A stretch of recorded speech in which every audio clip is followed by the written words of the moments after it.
ಹೌದು. ಪಾಪಗ್ರಹಗಳಿದ್ರೆ ಈ ಪಾಪಗ್ರಹಗಳಂತ ಯಾವ್ದಕ್ಕೆ ಹೇಳುದು ನಾವು? ಪಾಪಗಳು ಹೇಳಿದ್ರೆ ಒಂದು ನೋಡಿ, ಛಾಯಾಗ್ರಹ ಅಂತೆ ನಿಮ್ಗೆ ರಾಹು ಮತ್ತೆ ಕೇತು. ಹೌದು.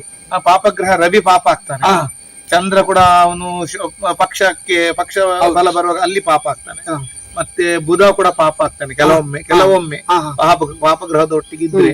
ಆಮೇಲೆ ಶನಿ ಪಾಪಗ್ರಹ, ಕುಜ ಪಾಪಗ್ರಹ, ರಾಹುಕೇತುಗಳು ಇವರನ್ನೆಲ್ಲ ಇಟ್ಟು ಇದೆಲ್ಲ ಪಾಪಗ್ರಹಗಳು. ಮತ್ತೆ ಅದು ಇನ್ನು ಡೀಪ್ ಉಂಟು ಥಿಯರಿ, ನಮಗೆ ಅದು ಮುಂದಕ್ಕೆ ನಾವು ಡಿಸ್ಕಸ್ ಮಾಡುವ. ಸಮಸ್ತ ವೀಕ್ಷಕ ಬಾಂಧವರಿಗೆ ಗಣೇಶ್ ನಾಯ್ಕ್ ಬಾರ್ದಿಲ ಸಾರಥ್ಯದ ಮೂಡಬಿದ್ರೆ ಮಿರರ್ಸ್ ಯೂಟ್ಯೂಬ್ ಚಾನೆಲ್ ವತಿಯಿಂದ ಹಾರ್ದಿಕ ಸುಸ್ವಾಗತವನ್ನು ಬಯಸ್ತೇನೆ. ಎಲ್ರಿಗೂ ಪ್ರಣಾಮಗಳನ್ನು ಸಲ್ಲಿಸ್ತೇನೆ. ಇವತ್ತು ನಾವೊಂದು ಹೊಸ ಟಾಪಿಕ್ ಅಂದ್ರೆ ಜ್ಯೋತಿಷ್ ಶಾಸ್ತ್ರದ ಬಗ್ಗೆ, ಯಾಕಂದ್ರೆ ಜ್ಯೋತಿಷ್ ಶಾಸ್ತ್ರ ಅಂತ ಹೇಳಿದ್ರು ಹೊಸ ಟಾಪಿಕ್ ಏನಲ್ಲ. ಇದು ಎಷ್ಟು ಇದರ ಬಗ್ಗೆ ಹೋಗ್ತೇವೆ, ಇದರ ಎಷ್ಟು ಹೋದ್ರೂ ಕುತೂಹಲ ಸಾಕಾಗುವುದಿಲ್ಲ. ಇದರ ಬಗ್ಗೆ ಇನ್ನೂ ಅಷ್ಟು ಹೋಗ್ಬೇಕಂತ ಆಗ್ತದೆ. ಹಾಗಾಗಿ ಜ್ಯೋತಿಷ್ ಶಾಸ್ತ್ರದ ಬಗ್ಗೆ ನಾವೊಂದು ಡಿಬೇಟ್ ಅನ್ನು ಇಟ್ಕೊಂಡಿದ್ದೇವೆ. ಈ ಜ್ಯೋತಿಷ್ ಶಾಸ್ತ್ರ ಅಂತ ಹೇಳುವಂಥದ್ದೊಂದು ದೊಡ್ಡ ಸಮುದ್ರ, ಇದು ದೊಡ್ಡ ಸಾಗರ ಅಂತ ಹೇಳ್ಬೋದು. ಯಾಕಂತ ಹೇಳಿದ್ರೆ ಇದು ನಮ್ಮ ಪರಂಪರಾಗತಗಳಿಂದ ಬಂದಂತ ಒಂದು ಶಾಸ್ತ್ರ. ಇದು ನಮಗೆ ದೇವರೇ ಕೊಟ್ಟಂತ ಒಂದು ಶಾಸ್ತ್ರ, ಋಷಿಮುನಿಗಳು ಕೊಟ್ಟಂತ ಒಂದು ಶಾಸ್ತ್ರ. ಹಾಗೆ ಈ ಜ್ಯೋತಿಷ್ ಶಾಸ್ತ್ರದಲ್ಲಿ ಕಳೆದ ಒಂದು 10-15 ವರ್ಷಗಳಿಂದ ಅದರಲ್ಲಿ ತುಂಬಾ ಜ್ಞಾನವನ್ನು ಪಡ್ಕೊಂಡು, ತುಂಬಾ ಅಧ್ಯಯನವನ್ನು ಮಾಡಿಕೊಂಡು, ಎಷ್ಟೋ ಗುರುಗಳನ್ನು ಅರಸಿಕೊಂಡು ಗುರುಗಳ ಹತ್ರ ಒಂದು ಜ್ಞಾನವನ್ನು ಪಡ್ಕೊಂಡು ಇವತ್ತಿಗೆ ಉಡುಪಿಯ ಅಂಬಾಗಿಲಿನಲ್ಲಿ ಗುರು ಪರಂಪರಾ ಜ್ಯೋತಿಷ್ಯ ಕೇಂದ್ರವನ್ನು ಸ್ಥಾಪಿಸಿ ಅಲ್ಲಿ ಜನರಿಗೆ ಒಂದು ಸೇವೆಯನ್ನು ನೀಡ್ತಿದ್ದಾರೆ. ಯಾಕಂದ್ರೆ ನಾವು ಇಲ್ಲಿ ಸೇವೆ ಯಾಕಂತ ಹೇಳುದಂತ ಹೇಳಿದ್ರೆ, ಈ ಜ್ಯೋತಿಷ್ಯ ಶಾಸ್ತ್ರದಲ್ಲಿ ಇದೊಂದು ದೀಪ ತೋರಿಸುವಂಥದ್ದು, ಇದನ್ನು ಒಂದು ದಾರಿಯನ್ನು ತೋರಿಸುವಂಥದ್ದು. ಹೇಗೆ ಇಲ್ಲಿ ಡಾಕ್ಟರ್ ಹತ್ರ ಹೋದ್ರೆ ಅವ ದೇಹದ ಮಾತ್ರ ತಿಳಿಸ್ತಾನೆ ಆರೋಗ್ಯ ಹೇಗಿದೆ ಅಂತೇಳಿ, ಆದ್ರೆ ಇಲ್ಲಿ ಆಗಲ್ಲ. ಇಲ್ಲಿ ಮೊದಲು ಮುಂದೆ ಸಂಭವಿಸುವಂಥದ್ದನ್ನು, ಭವಿಷ್ಯತ್ನಲ್ಲಿ ಬರುವಂಥದ್ದನ್ನು ಅದನ್ನು ತೋರಿಸ್ತಾನೆ ಯಾರು, ಈ ಜ್ಯೋತಿಷ್ಯ. ಆದ್ರೆ ಇಲ್ಲಿ ಏನಾಗ್ತದೆ ಅಂತ ಹೇಳಿದ್ರೆ, ದೇವರು ಬರೆದದನ್ನು ಯಾರು ತಪ್ಪಿಸ್ಲಿಕ್ಕೆ ಆಗುದಿಲ್ಲ. ಆದ್ರೆ ಅದನ್ನು ಎದುರಿಸುವ ಶಕ್ತಿಯನ್ನು ಖಂಡಿತ ದೇವರು ಕೊಡ್ತಾನೆ. ಅದಕ್ಕೆ ಏನು ಪರಿಹಾರ ಹೇಳ್ತೇವೆ ಅದನ್ನು ಜ್ಯೋತಿಷ್ಯರುಗಳು ಹೇಳಿದ್ರೆ, ಅದಕ್ಕೆ ಸರಿಯಾಗಿ ಫಾಲೋ ಮಾಡಿದ್ರೆ ಅವನಿಗೆ ದೇವರ ಅನುಗ್ರಹವು ಇರ್ತದೆ.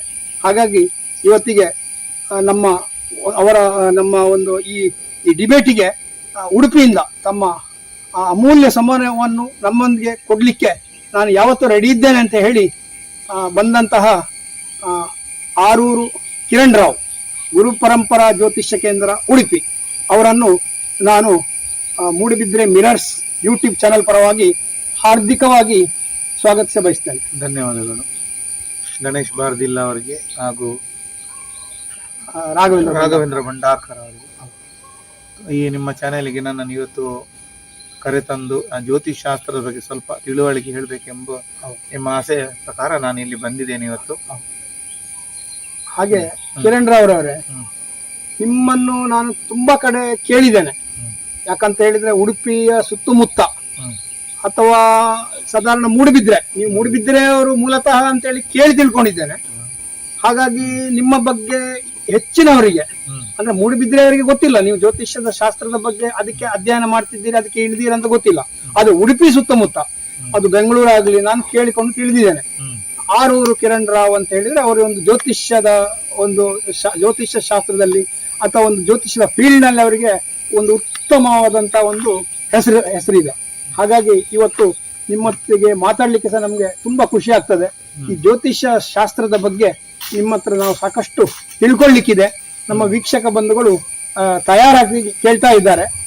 ನಾನು ಒಂದು ಕೇಳುದೇನಂತ ಹೇಳಿದ್ರೆ, ನೀವು ತುಂಬಾ ಆಳವಾದ ಅಧ್ಯಯನ ಮಾಡಿದ್ರಿ ಈ ಜ್ಯೋತಿಷ್ಯ ಶಾಸ್ತ್ರಕ್ಕೆ, ಅಂದ್ರೆ ಈ ಜ್ಯೋತಿಷ್ಯ ಫೀಲ್ಡ್ಗೆ, ಅಥವಾ ಅದರ ನಂತರ ನೀವು ವಾಸ್ತುಶಾಸ್ತ್ರ ಆಗಿರ್ಬೋದು, ಅಥವಾ ಪಾಮೆಸ್ಟ್ರಿ ಏನಂತ ಹೇಳ್ತೇವೆ ಅದು ಹಸ್ತರೇಖೆ ಅಂತ ಹೇಳ್ಬೋದು, ಅಥವಾ ಫೇಸ್ ರೀಡಿಂಗ್ ಅಂದ್ರೆ ಮುಖಶಾಸ್ತ್ರ, ಇದರಲ್ಲಿ ಎಲ್ಲವನ್ನು ನೀವು ಪಳಗಿದ್ದೀರಿ ಅಂತಲೇ ಹೇಳ್ಬೋದು. ಯಾಕಂತ ಹೇಳಿದ್ರೆ ಒಬ್ಬ ತುಂಬಿದ ಕೊಡಕ್ಕೆ ತೊಳಕುದಿಲ್ಲ. ಯಾಕಂದ್ರೆ ನಿಮ್ಮ ಒಂದು ಸರಳ ಸಜ್ಜನಿಕೆ ವ್ಯಕ್ತಿತ್ವ ನಾನು ಇದರ ಹಿಂದೆ ಸಹ ಕಂಡಿದ್ದೇನೆ. ಹಾಗಾಗಿ ಜ್ಯೋತಿಷ್ಯ ಶಾಸ್ತ್ರದ ಫೀಲ್ಡಿಗೆ ಬರ್ಲಿಕ್ಕೆ ನಿಮ್ಗೆ ಸ್ಫೂರ್ತಿ ಏನು, ನಿಮ್ಗೆ ಪ್ರೇರಣೆ ಏನು, ನಿಮ್ಮ ಹಿನ್ನೆಲೆ ಏನಾದ್ರೂ ಜ್ಯೋತಿಷ್ ಶಾಸ್ತ್ರದ ಒಂದು ಕುಟುಂಬ ಆಗಿತ್ತಾ ಅಂತ ಒಂದು ಕೇಳಲಿಕ್ಕೆ ಬಯಸ್ತೇನೆ. ಗಜವದನಂ ಚಿಂತ್ಯಂ ತೀಕ್ಷ್ಣದೌಷ್ಟಂ ತ್ರೇತ್ರಂ ಬೃಹದ್ ರಮೇಶಂ ಭೂತಿರಾಜಂ ಪುರಾಣಂ ಅಮರವರಸ ಪೂಜಂ ರಕ್ತವರ್ಣಂ ಸುರೇಶಂ ಪಶುಪತಿ ವಿಘ್ನರಾಜನ್ ನಮಾಮಿ. ಗುರು ಬ್ರಹ್ಮ ಗುರು ವಿಷ್ಣು ಗುರುದೇವೋ ಮಹೇಶ್ವರ ಗುರು ಸಾಕ್ಷಾತ್ಕಾರ್ ಪರಬ್ರಹ್ಮ ತಸ್ಮೈ ಶ್ರೀ ಗುರವೇ ನಮಃ. ನಾನಂದ್ರೆ ಈ ಜ್ಯೋತಿಷ್ಯ ಶಾಸ್ತ್ರದಲ್ಲಿ ಬರ್ಲಿಕ್ಕೆ ಒಂದು ಕಾರಣ ಉಂಟು, ಹಿನ್ನೆಲೆ ಉಂಟು. ಆಕ್ಚುಲಿ ನನಗೂ ಕೂಡ ಗೊತ್ತಿರ್ಲಿಲ್ಲ. ನಂಗೆ ಒಂದು ಇಂಟ್ರೆಸ್ಟ್ ಇದೆ. ಯಾಕೆ ಹೇಳಿದ್ರೆ ಎಲ್ಲರೂ ಜ್ಯೋತಿಷ್ಯರು ಹೇಳುವಾಗ ಅಲ್ಲಿ ಇಲ್ಲಿ ತುಂಬಾ ಕಡೆ ನಾನು ಅದೇ ನನ್ನ ಪರಿಚಯದ ನಮ್ಮ ಭಟ್ರುಗಳಿದ್ರು ತುಂಬಾ ಜನ, ಅವರೆಲ್ಲ ಜ್ಯೋತಿಷ್ಯರು. ನನ್ಗೆ ಒಂದು ಕುತೂಹಲ ಇತ್ತು, ಇವ್ರು ಹೇಗೆ ಹೇಳ್ತಾರೆ ನಾಳಿದ್ದು ಆದದ್ದನ್ನು, ಇನ್ನು ಅದಕ್ಕೆ ಪ್ರಾಯಶ್ಚಿತಗಳನ್ನು ಹೇಗೆ ಹೇಳ್ತಾರೆ ನಂಗೆ ತುಂಬಾ ಕುತೂಹಲ ಇತ್ತು. ಅದಕ್ಕೋಸ್ಕರ ನಾನು ಇದರ ಹಿಂದೆ ಬಂದೆ. ಸಾಧಾರಣ ಈಗ ನಾನು ಬಂದು ಈ ಜ್ಯೋತಿಷ್ಯ ಶಾಸ್ತ್ರಕ್ಕೆ ಒಂದು 25 ಮೇಲೆ ವರ್ಷ ಆಗಿದೆ.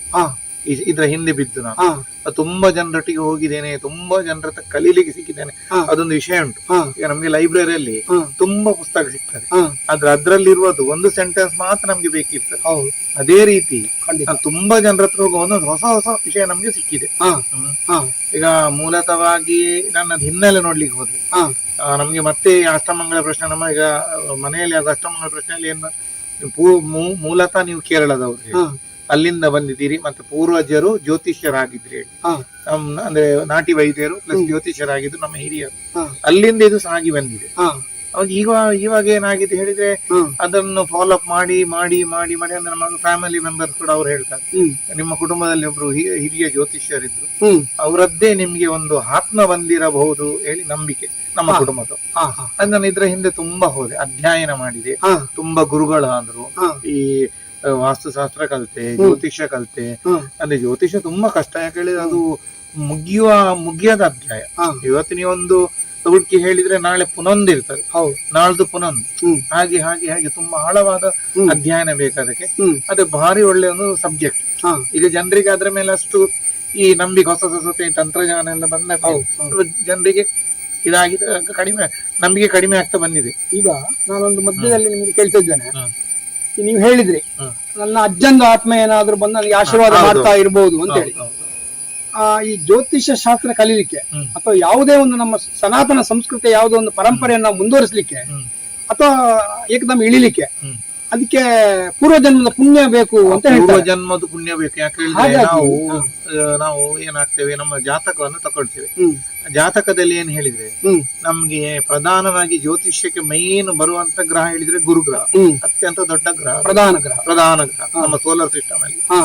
ಆದ್ರಿಂದ ಗುರು ಆ ಒಂದು ಮೈನ್ ಇಲ್ಲಿ ನಮ್ಮ ದೃಷ್ಟಿಯ ಪ್ರಾಮುಖ್ಯತೆ, ನಿಮ್ಮ ಲಗ್ನ ಯಾವುದೇ ಇರ್ಲಿ ಅದಕ್ಕೆ ದೃಷ್ಟಿಯ ಇಲ್ಲ ಹಾಗೆ. ಮತ್ತೆ ಜ್ಯೋತಿಷ್ಯ ಹೇಳ್ಬೇಕಾದ್ರೆ ವಾಕ್ಚಾತುರ್ಯ ಬೇಕು. ಹೌದು, ಬುಧನದು ಮೇನ್ ಕಾಂಟ್ರಿಬ್ಯೂಷನ್ ಉಂಟು. ಪಾಂಡಿತ್ಯಕ್ಕೆ ಅಧಿಪತಿ ಬುಧ. ಹೀಗೆ ಎಲ್ಲವೂ. ಮತ್ತೆ ರವಿ ಹೇಳಿದ್ರೆ ಜ್ಯೋತಿಷ್ಯದ ಮೇನ್, ಅವನಿಲ್ಲದೆ ಯಾವ ಗ್ರಹವೂ ನಡೆಯುವುದಿಲ್ಲ. ಇದೆಲ್ಲ ಬೇಕು. ಆದ್ರಿಂದ ನನ್ನ ಜಾತಕ ವಿಮರ್ಶೆ ಮಾಡುವಾಗ ನನ್ನ ಜಾತಕದಲ್ಲಿ ಏನಾಗಿದೆ ಹೇಳಿದ್ರೆ, ನಮ್ಮ ಗುರುಗಳು ನಮ್ಮ ಜಾತಕ ಫಸ್ಟ್ ನೋಡುವಾಗ ನಿನ್ನ ಜಾತಕದಲ್ಲಿ 6 ಗ್ರಹಗಳು ವರ್ಗೋತ್ತಮವಾಗಿದೆ ಹೇಳಿ. ಲಗ್ನಕ್ಕೆ ಗುರು, ಕುಜ, ರವಿ ಹಾಗೂ ಬುಧನು ನಕ್ಷತ್ರವನ್ನು ಪಡೆದಿದ್ದಾನೆ, ಎಲ್ಲ ವರ್ಗೋತ್ತಮದಲ್ಲಿ. ನಿನಗೆ ಒಂದು ವರ್ಗೋತ್ತಮ ಅಂತ ಹೇಳಿದ್ರೆ, ವರ್ಗೋತ್ತಮ ಹೇಳಿದ್ರೆ ನಿಮ್ಗೀಗ ನಮ್ ಗ್ರಹ ಕುಂಡಲಿ ಏನಿರ್ತದ ಅದ್ರಲ್ಲಿ ಈಗ ಒಂದು ಉದಾಹರಣೆ ಕೊಡ್ತೀನಿ. ಈಗ ಮೇಷದಲ್ಲಿ ಕುಜ ಇದ್ದ, ಅವನು ಸೇಮ್ ರಾಶಿಯಲ್ಲಿ, ಈಗ ಮೇಷದಲ್ಲಿ ನವಾಂಶದಲ್ಲಿದ್ರೆ ಅದನ್ನ ನಾವು ವರ್ಗೋತ್ತಮ ಗ್ರಹ ಅಂತ ಹೇಳ್ತೇವೆ. ಹಾಗೆ ವರ್ಗೋತ್ತಮ ಅಂತ ಹೇಳಿದ್ರೆ ಹೇಗೆ, ಅವನು ತುಂಬಾ ಒಳ್ಳೆ ಫಲವನ್ನು ಕೊಡ್ತಾನೆ. ಈಗ ಕುಜನಿಗೆ ಮೇಷದ ಮೂಲ ತ್ರಿಕೋಣ, ಅದು ತುಂಬಾ ಒಳ್ಳೆ ಫಲವನ್ನು ಕೊಡ್ತಾನೆ. ಅಂದ್ರೆ ಕಷ್ಟದಲ್ಲಿ ಬರುವ ಕುಜನಿಗೆ ಕಷ್ಟ ಅಲ್ವಾ, ಕಷ್ಟ ಮತ್ತೆ ಸಿಟ್ಟು ಈ ರೀತಿಯಲ್ಲ, ಒಂದೊಂದು ಗ್ರಹಕ್ಕೆ ಒಂದೊಂದು ಫಲಗಳಂತೆ. ಹಾಗೆ ಅದು ಒಂದು ನಿಮ್ಗೆ ಒಂದು ಮುಖ್ಯ ಕಾರಣ. ಯಾಕಂದ್ರೆ ಇದೊಂದು ದೇವರ ಬಳವಳಿ. ಗುರು ಅಂತ ಹೇಳಿದ್ರೆ ನಾನು ಹೇಳಿ ತಿಳ್ಕೊಂಡದ್ದು, ಗುರು ಅಂತ ಹೇಳಿದ್ರೆ ಒಂದು ದೇವರು, ಗುರು ಅಂತ ಹೇಳಿದ್ರೆ ಒಂದು ಹಿರಿಯರು, ಗುರು ಅಂತ ಹೇಳಿದ್ರೆ ಗುರುಗಳು, ಇವರೆಲ್ಲರ ಅನುಗ್ರಹ. ನೀವು ಒಂದು ಈ ಫೀಲ್ಡ್ ಬಂದಿದ್ದೀರಿ ಅಂತ. ನಮ್ಮ ಈ ಏನು ಭೂಮಿ ಉಂಟಲ್ಲ, ಈ ಭೂಮಿಗೆ ತುಂಬಾ ಅಸ್ಟ್ರಾಯ್ಡ್ಸ್ ಬಂದು ಸ್ಟ್ರೈಕ್ ಆಗ್ತಿತ್ತು. ಅದನ್ನು ಕಂಪ್ಲೀಟ್ ಮ್ಯಾಗ್ನೆಟಿಕಲ್ ಫೋರ್ಸ್ ಇಂದ ಹಿಡಿದಿಟ್ಟತ್ತೆ ಇದು ಗುರು. ಅದಕ್ಕೆ ಆ ಗುರು ಗ್ರಹವನ್ನು ಭೂಮಿಯನ್ನು ಕಾಪಾಡಿದ್ರಿಂದ ಗುರುಗ್ರಹ ಪ್ರಧಾನ ಗ್ರಹ ಅಂತ ಹೇಳ್ತಾರೆ ಜ್ಯೋತಿಷ್. ಅಂದ್ರೆ ನಮ್ಮ ಭೂಮಿಯನ್ನು ಕಾಪಾಡುದು ಈ ಗುರು. ಈಗ ಭೌತ ವಿಜ್ಞಾನದಲ್ಲೂ ಗುರು ಅಂತ ಹೇಳಿದ್ರೆ ದೊಡ್ಡ ಗ್ರಹ ಇದ್ದದಕ್ಕಿಂತ ಅಲ್ಲಿ ಗುರುತ್ವಾಕರ್ಷಣ ಶಕ್ತಿ ಉಂಟು, ತುಂಬಾ ತಿಳಿದವನು. ಇದೆಲ್ಲ ನಿಮ್ಮ ಈ ಫೀಲ್ಡ್ ಗೆ ಬರ್ಲಿಕ್ಕೆ ಒಂದು ಕಾರಣ ಅಂತ ಹೇಳ್ತೀನಿ. ಮತ್ತೊಂದು ನಾನು ಏನ್ ಹೇಳುದು ಅಂತ ಹೇಳಿದ್ರೆ, ನೀವು ಈ ವಿದ್ಯೆ ಕಲೀಲಿಕ್ಕೆ ಸಾಧಾರಣ ಎಷ್ಟು ವರ್ಷ, ಅಂದ್ರೆ ಇದ್ರ ಹಿಂದೆ ಎಲ್ಲಿಂದ ಪ್ರಾರಂಭ ಮಾಡಿದ್ರಿ?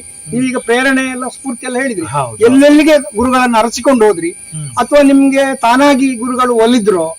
ಅಂತ ಹೇಳುವ ನನ್ಗೆ ಅಂದ್ರೆ ಪ್ರಧಾನವಾಗಿ ನನ್ಗೆ ಮುಂಚೆಯಿಂದ ದೇವರ ಮೇಲೆ ಭಾರಿ ಭಕ್ತಿ, ಹ್ಮ್ ಎಸ್ಪೆಷಲಿ ಈಶ್ವರ ಮತ್ತೆ ದೇವಿ, ಹ್ಮ್ ಏನೋ ಗೊತ್ತಿಲ್ಲ, ಆಟೋಮೆಟಿಕ್ ಮುಂಚೆಯಿಂದ ಬಂದ. ಹ್ಮ್ ಅದಾಯ್ತು. ಏನಾಯ್ತು ಹೇಳಿದ್ರೆ, ಹ್ಮ್ ಈ ಜ್ಯೋತಿಷ್ಯದ ವಿದ್ಯಕ್ಕೆ ಹ್ಮ್ ಒಂದು ನಮ್ಮ ಮನೆಯಲ್ಲಿ ಒಂದು ಘಟನೆ ನಡೆಯಿತು. ಹಾ ಅವಾಗ ಏನಾಯ್ತು ಹೇಳಿದ್ರೆ, ನಾವು ಜ್ಯೋತಿಷ್ಯ ವಿದ್ಯಾ ಇದು ಇದಕ್ಕೆ ಜ್ಯೋತಿಷ್ಯಕ್ಕೆ ಒಂದು ಸಾಧಾರಣ 20-30 ವರ್ಷ ಮೊದಲು ಹಾ ಒಂದು ಕಡೆಗೆ ಹೋದೆವು, ಹಾ ಇಲ್ಲೇ ಮಂಗಳೂರಲ್ಲಿ. ಹಾ ಅವ್ರು ಹೇಳಿದ್ರು ನನ್ನನ್ನು ನೋಡಿ, ಹ್ಮ್ ಇನ್ನ ಮನೆಯ ಇದು ತೊಂದ್ರೆ ಇಲ್ಲ, ಅದನ್ನು ನಾನು ಪರಿಹಾರ ಮಾಡ್ತೇನೆ, ಅದು ದೊಡ್ಡ ವಿಷಯ. ಹಾ ಬಟ್ ನಿನ್ಗೆ ಒಂದು ಜ್ಯೋತಿಷ್ಯ ಕಲಿಯೋ ಯೋಗ ಉಂಟಲ್ವಾ, ಹಾ ನೀನು ಇಷ್ಟ ಇದ್ರೆ ನನ್ನ ಹತ್ತಿರ ಬರ್ಬಹುದು ಅಂತ ಅವರಾಗಿ ನಂಗೆ ಫಸ್ಟ್ ಹೇಳಿ. ಹಾ ಆಮೇಲೆ ನನ್ನದು ಸ್ಟಾರ್ಟಿಂಗ್ ಸ್ಟೆಪ್. ಹಾ ನಾನು ಅಲ್ಲಿಂದ ಅವರ ಮನೆಗೆ ಹೋಗ್ತಿದ್ದೆ, ಪೂಜೆ ಕಲಿತೆ, ಹಾ ಎಲ್ಲವೂ ಈ ಹೋಮಗಳನ್ನು ಕಲಿತೆ. ಹಾ ಆಮೇಲೆ ಮೃತ್ಯುಂಜಯ ಆಗ್ಲಿ, ನವಗ್ರಹ ಶಾಂತಿ ಆಗ್ಲಿ, ಸಂಧಿ ಶಾಂತಿ ಆಗ್ಲಿ, ಹಾ ಇದೆಲ್ಲ ವೈದಿಕ ವಿಧಿ ಎಲ್ಲ ಅವ್ರ ಹತ್ರ ಕಲಿತೆ. ಹಾ ಹಾಗೂ ಜ್ಯೋತಿಷ್ ಶಾಸ್ತ್ರ ಕೂಡ ನನ್ಗೆ ಹೇಳಿಕೊಟ್ರು. ಅಂದ್ರೆ ಕರ್ಮಾಂಗಕ್ಕೂ ಬಂದ್ರಿ? ಕರ್ಮಾಂಗಕ್ಕೂ ಬಂದೆ. ಆಮೇಲೆ ಏನಾಯ್ತು ಹೇಳಿದ್ರೆ, ಹಾ ಇನ್ನೊಂದು ನಮ್ಗೆ ಮಂಗಳೂರಲ್ಲಿ ಒಬ್ರು ಹೆಂಗಸು ಇದ್ದಾರೆ, ಅವ್ರು ಕೂಡ ತುಂಬಾ ಕಲ್ತವ್ರು ಹಾ ಈ ಜ್ಯೋತಿಷ್ ಶಾಸ್ತ್ರದಲ್ಲಿ. ಹಾ ಅವ್ರ ಹತ್ರ ಹೋದೆ, ಅವ್ರ ಹತ್ರ ತುಂಬಾ ಕಲಿತೆ. ಅವ್ರ ಹತ್ರ ಹಾ ಈ ಹಸ್ತಮುದ್ರಿಕೆ ಇರ್ಬೋದು, ಸಮುದ್ರಿಕೆ ಇರ್ಬೋದು, ಹಾ ಇಲ್ಲದಿದ್ರೆ ನಿಮ್ಮದು ಹಾ ಮುಖಲಕ್ಷಣ ಓದುದಿರ್ಬೋದು, ಹಾ ಇಂಥದ್ದು ಮತ್ತೆ ಅಷ್ಟಕ ವರ್ಗಗಳು, ಹ್ಮ್ ಇದನ್ನೆಲ್ಲ ಅವರ ಮುಖಾಂತರ ಕಲಿತೆ. ಹ್ಮ್ ಆಮೇಲೆ ನಮ್ಗೆ ಏನಾಯ್ತು ಹೇಳಿದ್ರೆ, ಈ ಮಂಗಳೂರಲ್ಲಿ ಇನ್ನೊಬ್ರು ಗುರುಗಳಿದ್ರು, ಹ್ಮ್ ಅವರ ಹೆಸರು ಶೈಲೇಶ್ ಜೈನ್ ಅಂತ. ಹ್ಮ್ ಅವ್ರ ಹತ್ರ ಒಂದು 10 ವರ್ಷ ನಾವು ಕಲ್ತೀವಿ. ಹ್ಮ್ ತುಂಬಾ ಒಳ್ಳೆ ಅಧ್ಯಯನ, ಒಂದು ಒಳ್ಳೆ ಗುರು, ಹ್ಮ್ ಒಳ್ಳೆ ಅಧ್ಯಯನ ಅವರದ್ದು, ಹ್ಮ್ ಸೈಂಟಿಫಿಕ್ ಅಧ್ಯಯನ. ಎಲ್ಲರಾಗೆ ವೈಜ್ಞಾನಿಕ, ಎಲ್ಲರಾಗೆ ಬಂದಗುಳೆ ನಿಂಕ್ಲೆಗೆ ಅವು ಉಂಡು, ನಿಂಕ್ಲೆಗೆ ಉಂಡು ಉಂಡಂತೆ ಹಾ ಅದನ್ನು ತಿಳಿದು ಹೇಳುವಂತ ವ್ಯಕ್ತಿ ನಾನು ನೋಡಿದ್ರಲ್ಲಿ. ಹಾ ಅದರ ಒಟ್ಟಿಗೆ ಪುನಃ ನಮ್ಮ ಇನ್ನೊಬ್ರು ಗುಳುಗಾರಿದ್ರು, ಮಹಾಲಿಂಗೇಶ್ವರ ದೇವಸ್ಥಾನ ಭಟ್ರು. ಹಾ ಅವರು ಈ ನಾಗನ ವಿಚಾರದಲ್ಲಿ, ಹಾ ನಾಗನನ್ನು ಹೇಗೆ ಸ್ಥಾಪನೆ, ಹಾ ನಾಗನ ದೋಷ ಹೇಗೆ ಬರ್ತದೆ, ಇದನ್ನೆಲ್ಲ ಪರಿಪೂರ್ಣವಾಗಿ ಹೇಳಿಕೊಟ್ಟವರಿಲ್ಲ ಹ್ಮ್ ಇವತ್ತಿಗೆ. ಇವತ್ತು ಅವರು ಭೂಮಿಯಲ್ಲಿ ಇಲ್ಲ, ಹಾ ಬಟ್ ಅವರದ್ದು ನಾನು ಯಾವಾಗ ಸಾರಿಗೆ ನನ್ನ ಚಿರಸ್ಮರಣೆ ಇರ್ತೇನೆ ನಾನು. ಹಾ ಯಾಕಂದ್ರೆ ಅವ್ರು ಒಳ್ಳೆ ವಿದ್ಯೆಯನ್ನು ಕೊಟ್ಟಿದ್ದಾರೆ. ಹಾ ಆಮೇಲೆ ಬಂದವರು ಇನ್ನೊಬ್ರು ಗುರುಗಳಿದ್ರು ಕೇರಳದವರು, ಹಾ ಅವರತ್ತು ಕಲ್ತೆ ನಾನು ಹಾ ತುಂಬಾ. ಹಾ ಈ ದೇವ ಪ್ರಶ್ನೆ ಅದು ಇದೆಲ್ಲ ಹಾ ಹಾಗೆ ಹೀಗೆ ಬಂದ ದಾರಿ. ಹಾಗಾದ್ರೆ ನೀವು ಜ್ಯೋತಿಷ್ಯ ಮೂಲಶಾಸ್ತ್ರ ದಾಟಿ ಅಷ್ಟಮಂಗಲದವರೆಗೆ ಬಂದಿದ್ದೀರಿ? ಅಷ್ಟಮಂಗಳ ಹೋಗಿದ್ದೇನೆ, ಕೆಲವು ಅಷ್ಟಮಂಗಳಿಗೆ ಹೋಗಿದ್ದೇನೆ, ನಮ್ಮ ಗುರುಗಳೊಟ್ಟಿಗೆ ಹೋಗಿದ್ದೇನೆ, ನೋಡಿದ್ದೇನೆ. ಬಟ್ ಅಷ್ಟಮಂಗಳ ಅದೊಂದು ಡೀಪ್ ಅಧ್ಯಯನ, ಸುಲಭದ ವಿಷಯ ಅಲ್ಲ. ಖಂಡಿತ ಅಧ್ಯಯನ ಅದು ತುಂಬಾ ಡೀಪ್ ಉಂಟು. ಯಾಕೆ ಹೇಳಿದ್ರೆ, ಅದು ಅಷ್ಟಮಂಗಳ ಹಾಕುವವರು ಕೂಡ ಅಷ್ಟೇ ನಾಲೆಜ್ ಇದ್ದ ವ್ಯಕ್ತಿಗಳಿಂದ ಮಾತ್ರ ಪ್ರಮಾಣಬದ್ಧ ಶ್ಲೋಕ. ಒಂದು ಕನಿಷ್ಠ ಒಂದು ಜ್ಯೋತಿಷ್ಯನಿಗೆ ಕನಿಷ್ಠ ಒಂದು ಪ್ರಶ್ನೆ ಹೇಳ್ಬೇಕಾದ್ರೆ 700 ಶ್ಲೋಕಗಳು ಅವನಿಗೆ ಬಾಯಿಪಾಠ ಬೇಕು. 700 ಬಿಡಿ, 500 ಆದ್ರೂ ಬೇಕು ಅಟ್ಲೀಸ್ಟ್. ಹಾಗಾದ್ರೆ ನಮ್ಗೆ ಒಂದು ಶ್ಲೋಕ ಆಧಾರ ಪ್ರಕಾರ ಇಂಥದ್ದು ಹೀಗೆ ಉಂಟು ಹೇಳ್ಬಹುದು. ಒಂದು ಉದಾಹರಣೆ ಕೊಡ್ತೇನೆ ನಾನು. ನಮ್ದು ಲಗ್ನ ಅಂತೀನಿ, ನಿಮ್ಗೆ ಎಲ್ಲರಿಗೂ ಗೊತ್ತಿದ್ದ ಲಗ್ನ. ಈಗ ನಮ್ಗೆ ಒಂದು ಲಗ್ನದಲ್ಲಿ ಪಾಪಗ್ರಹಗಳು ಉಂಟು. ಪಾಪಗ್ರಹಗಳಿದ್ರೆ ಪಾಪಗ್ರಹಗಳಂತ ಯಾವ್ದಕ್ಕೆ ಹೇಳುದು ನಾವು? ಪಾಪಗಳು ಹೇಳಿದ್ರೆ ಒಂದು ನೋಡಿ, ಛಾಯಾಗ್ರಹ ಅಂತೆ ನಿಮ್ಗೆ ರಾಹು ಮತ್ತೆ ಕೇತು. ಹೌದು. ಆ ಪಾಪಗ್ರಹ ರವಿ ಪಾಪ ಆಗ್ತಾನೆ, ಚಂದ್ರ ಕೂಡ ಅವನು ಪಕ್ಷ ಬಲ ಬರುವಾಗ ಅಲ್ಲಿ ಪಾಪ ಆಗ್ತಾನೆ, ಮತ್ತೆ ಬುಧ ಕೂಡ ಪಾಪ ಆಗ್ತಾನೆ ಕೆಲವೊಮ್ಮೆ ಪಾಪಗ್ರಹದ ಒಟ್ಟಿಗಿದ್ರೆ. ಆಮೇಲೆ ಶನಿ ಪಾಪಗ್ರಹ, ಕುಜ ಪಾಪಗ್ರಹ, ರಾಹುಕೇತುಗಳು, ಇವರನ್ನೆಲ್ಲ ಇಟ್ಟು ಇದೆಲ್ಲ ಪಾಪಗ್ರಹಗಳು. ಮತ್ತೆ ಅದು ಇನ್ನು ಡೀಪ್ ಉಂಟು ಥಿಯರಿ, ನಮಗೆ ಅದು ಮುಂದಕ್ಕೆ ನಾವು ಡಿಸ್ಕಸ್ ಮಾಡುವ. ಈಗ ಲಗ್ನದಲ್ಲಿ ಪಾಪಗ್ರಹಗಳು ಬಂದ್ರೆ, ಲಗ್ನದಲ್ಲಿ ಪಾಪಗ್ರಹ ಬಂದ್ರೆ ನಮ್ಗೆ ಒಂದು ಶ್ಲೋಕ ಉಂಟು, ಪಾಪೇ ಲಗ್ನಗತಿ ಪರಾಜಯ ಶಿರೋರುಪ್ ದುಃಖ ದುಷ್ಕೀರ್ತಯ ಸ್ಥಾನ ಭ್ರಂಶ ಧನಕ್ಷ ಅಖಿಲ ಶರೀರ ಸ್ವಸ್ಥಂ ದುಃಖಾಸಿಕ ಅಂತ ಹೇಳಿ. ಅದು ಅರ್ಥ ಏನು ಹೇಳಿದ್ರೆ, ಪಾಪಗ್ರಹವು ಲಗ್ನದಲ್ಲಿ ಬಂದ ಕೂಡಲೇ ಪಾಪೇ ಲಗ್ನಗತಿ ಪರಾಜಯಗಳು ಅಂದ್ರೆ ನಾವು ಎಲ್ಲಿ ಹೋಗ್ತೇವ ಪರಾಜಯಗಳು, ಅತಿಯಾದ ರೋಗ, ದುಃಖ, ಒಂದು ಸ್ಥಾನ ಭ್ರಂಶ. ಈಗ ನಮ್ಗೆ ಯಾವ್ದೇ ಸ್ಥಿರವಾಗಿ ಸ್ಥಾನದಲ್ಲಿ ಕೂತ್ಕೊಳ್ಳಿಕ್ಕೆ ಆಗುದಿಲ್ಲ. ನಾವು ಹೇಳ್ತೇವೆ, ನಾವು ಪ್ರಶ್ನೆಯಲ್ಲಿ ಹೋಗ್ತೇವೆ, ಅಲ್ಲಿ ಹೋಗ್ತಿಲ್ಲ, ಅಲ್ಲಿ ಹಲವಾರು ಹೇಳ್ತಾರೆ. ನಾನು ಅವರು ತಪ್ಪಂತ ಹೇಳುದಲ್ಲ, ಬಟ್ ಫಸ್ಟ್ ಆಫ್ ಆಲ್ ನೀವು ಹೇಗೆ ಹುಟ್ಟಿ ಬಂದಿದ್ದೀರಂತ ಮೈನ್ ಇರುತ್ತೆ. ಹುಟ್ಟಿದ ಮೂಲ ಬೇಕು ನಾವು. ಹುಟ್ಟಿದ್ದಾಗ ನಿಮ್ಗೆ ಜಾತಕದಲ್ಲೇ ತೊಂದರೆ ಅಂತ ಉಂಟಂತ ಹೇಳಿದ್ರೆ, ಇದನ್ನು ನನ್ನ ಗುರುಗಳು ಹೇಳಿದ್ರು. ಏನ್ ಹೇಳಿದ್ರೆ, ಒಂದು 30% ಅನ್ನು ಸರಿ ಮಾಡ್ಲಿಕ್ಕೆ ಆಗ್ತದೆ, ಬಿಟ್ರೆ 70% ಅನ್ನು ಸರಿ ಮಾಡ್ಲಿಕ್ಕೆ ಆಗುದಿಲ್ಲ. ಅದು ಯಾವ್ದು ಜಾತಕ ಹೇಗುಂಟು ಅದು ಹಾಗೇನೆ ನಡೆದು, ಅದು ದೇವ ಲಿಖಿತ ಅಂತ ಹೇಳ್ತಾರೆ. ಈ ಪ್ರಶ್ನಾಶಾಸ್ತ್ರಕ್ಕೂ ಜಾತಕಕ್ಕೂ ಈ ಲಗ್ನದಲ್ಲಿರುವ ಪಾಪಗ್ರಹ ಅಂತ ಏನಂತ ಹೇಳಿದ್ರೆ, ಅದು ಒಂದೇ ನಮೂನೆ ಫಲ ಕೊಡ್ತದ? ಒಂದೇ ನಮೂನೆ ಫಲ ಕೊಡ್ತದೆ, ಎಲ್ಲದಕ್ಕೂ ಒಂದೇ ನಮೂನೆ ಫಲ. ಈಗ ಒಬ್ರು ಬಂದ್ರು, ಈಗ ಒಂದು ಮನೆಯ ವಿಷಯ ಕೇಳಲಿಕ್ಕೆ ಬಂತು. ಆ ಲಗ್ನ ಯಾವ್ದೋ ಒಂದು ಲಗ್ನ ಬಂತು, ಅಲ್ಲಿ ಮಾಂದಿ ಉದಯ ಆಯ್ತು. ಇಲ್ಲದೆ ಆ ಜಾಗದ ವಿಷಯ ಕೇಳು ಅಂತ ಹೇಳುವ ಚತುರ್ಥ ಭಾವವನ್ನು ನಾವು ಜಾಸ್ತಿಯಾಗಿ ನೋಡ್ತೇವೆ. ಅಲ್ಲಿ ಒಂದು ಮಾಂದಿ ಬಂತು. ಮಾಂದಿ ಬಂದ್ರೆ ಏನು ನಮ್ಗೆ ಫಲ ನಿಮ್ಗೆ ಗೊತ್ತಿತ್ತು, ಜ್ಯೋತಿಷಿಗಳು. ಈಗ ಮಾಂದಿ ಬಂದ್ರೆ ಏನುಂಟು, ನಮ್ಗೆ ಪ್ರೇತ ಲಕ್ಷಣ, ಪ್ರೇತ ಲಕ್ಷಣ ಹೇಳ್ಬೇಕಂತ ಉಂಟು. ಹೌದು. ಚತುರ್ಥದಲ್ಲಿ ಬಂದ ಕೂಡ್ಲೆ ಹೌದು. ಇಲ್ಲ ಲಗ್ನದಲ್ಲಿ ಅಂದ್ರೆ ಆ ಈ ಪ್ರಶ್ನೆಗೆ ಬಲ ಇಲ್ಲ ಅಂತ ಅರ್ಥ. ಹೌದು. ಅದು ಮುಂದೆ ಹೋಗು ಸ್ವಲ್ಪ ಜಾಗ್ರತೆ ಮಾಡ್ಬೇಕು. ಹೌದು. ಈ ಪ್ರಶ್ನೆ ಹೌದು. ಈಗ ನೀವು ನಿಮ್ಮ ಗುರುಗಳು ಯಾರ್ಯಾರು ನಮಗೆ ಕಲಿಸಿದ್ದಾರೆ ಅಂತ ಹೇಳಿ ಒಂದು ಧನ್ಯತಾ ಭಾವದಿಂದ ಹೇಳಿದ್ರಿ. ಅದ್ರಲ್ಲಿ ಒಬ್ರು ಸ್ತ್ರೀ ಮಹಿಳಾ ಜ್ಯೋತಿಷಿ ಸಹ ಹೇಳಿದ್ರಿ. ಅವರಿಂದ ಜ್ಯೋತಿಷ್ಯ ಮಾತ್ರ ಅಲ್ಲ, ಯಾವುದು ಇದು ಹಸ್ತಶಾಸ್ತ್ರ ಅಥವಾ ಫೇಸ್ ರೀಡಿಂಗ್ ಇದೆಲ್ಲ ಕಲ್ತಿದೆ ಅಂತ ಹೇಳಿದ್ರಿ. ನಿಜವಾಗಿ ಆದ್ರೆ ನೀವು ಅಲ್ಲಿ ಎಲ್ಲರ ಹತ್ರ ಸಹ ಒಂದು ವಿದ್ಯೆಗೆ ಒಂದು ಜ್ಞಾನಕ್ಕೆ ಹೋಗಿ ಅಪಹಪಿಸಿದ್ದೀರಿ. ಇದು ನಿಜವಾಗಿ ತುಂಬಾ ಸಂತೋಷ ಕೆಲಸ. ಯಾಕಂತ ಹೇಳಿದ್ರೆ ಎಲ್ಲರೂ ನಾವಂದ್ರೆ ನಿರಂತರ ಡೈಲಿ ನಾವು ಬೆಳಿಗ್ಗೆ ಎದ್ದು ಪೂಜೆ ಪುರಸ್ಕಾರ ನಮ್ದು ಅನುಷ್ಠಾನಗಳನ್ನು ಪೂಜೆ ಜಪ ತಪಗಳನ್ನು ಮಾಡಿ ಅನುಷ್ಠಾನ ಮಾಡಿ ಪೂಜೆ ಪುರಸ್ಕಾರ ಮಾಡಿ ಬೆಳಿಗ್ಗೆ ಎದ್ದು ನಾನು ಮಂಗಳೂರಿಗೆ ಎಷ್ಟೋ ವರ್ಷ ಬಸ್ಸಿನಲ್ಲಿ ಹೋಗಿ ಬಸ್ಸಿನಲ್ಲಿ ಬಂದಿದ್ದೀರಿ. ಅದೇ ನಾನು ಹೇಳ್ಬೇಕಂತಿದ್ದೆ. ಅದೇ ನೀವು ಇಷ್ಟೆಲ್ಲ ಶಾಸ್ತ್ರ ಕಲಿತ ಮೇಲೆ ಜ್ಯೋತಿಷ್ಯ ಹೇಳಿದವರು ಅವರ ಬಾಯಲ್ಲಿ ಸರಸ್ವತಿ ನಿಲ್ಬೇಕು. ನೀವು ಹೇಳಿದ್ರೆ ಆವಾಗ್ಲೇ ಬುಧನ ಒಂದು ಸ್ಥಿತಿ ನನ್ನ ಒಳ್ಳೇದುಂಟು ಅಂತ ಹೇಳಿ ನನಗೆ ಹೇಳಿದ ಗುರುಗಳು.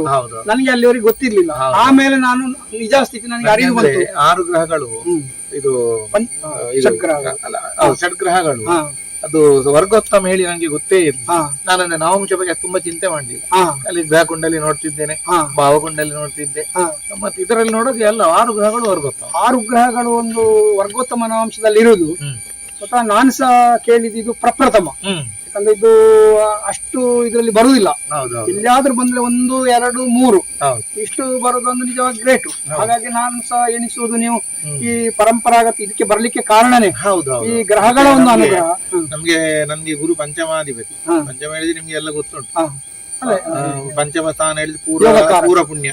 ಅಂದ್ರೆ ನೀನು ಹಿಂದಿನ ಜನ್ಮದಲ್ಲಿ ಏನಾಗಿದ್ದಿ ಆ ಗುರುವೇ ಬಂದು ದೃಷ್ಟಿ ಲಗ್ನ ಕೊಡ್ಬೇಕಾದ್ರೆ ನಾವು ಗುರುಗಳು ಹೇಳಿದ್ರು ಪೂರ್ವದಲ್ಲಿ ಕೂಡ ನೀವು ಒಂದು ಬ್ರಾಹ್ಮಣ ಜ್ಯೋತಿಷ ಆಗಿದ್ದೀರಂತೆ.